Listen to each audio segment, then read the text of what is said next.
with kids, for example, sometimes they get mad at their parents because something is wrong with the world, and they don't necessarily say it's your fault, but they definitely have this feeling, but it's your responsibility to make it better because you're my parents. Yeah. And that's why I'm angry at you, because you're just standing there.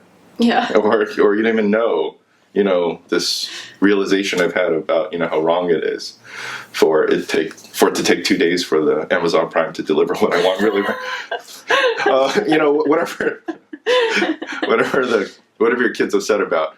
But that's another sort of like path. But those are the pieces to anger, which is there's a sense that something's really, really wrong. And the person doesn't feel like it's solely their responsibility to rectify it or to make it right. And the perception is that other people have either caused it, and therefore it's their responsibility to correct it, to make it right. Or even if it's not their responsibility, or even if they didn't cause it, it's still their responsibility to make it right. Yeah. Okay, so this is the nature of anger. And then that gets to how anger functions. And so if that's the context of anger, and then we kind of break it down as to like what is the anger equivalent or fight or flight? Like what is that change? What's the purpose? Yeah, what's the change that happens in us? What happens? What's the intention, right? What are we trying to get to happen? Anger is trying to get those people in the world that we believe are supposed to come fix this problem to pay attention, like stop what you're doing, pay attention to what I've just come to realize as to what is wrong with the world. And it creates this mutual discomfort, right? Just like guilt, where I said like guilt, part of its effectiveness is it creates this unsettling feeling, which is kind of a motivation to kind of want to make it right.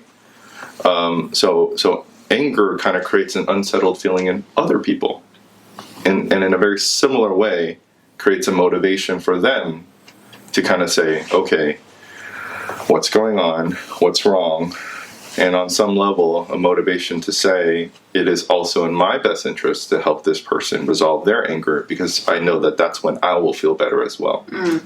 Which makes sense that it's such a big thing for parents, because we generally feel like we're responsible for helping our kids be happy and helping solve problems for them.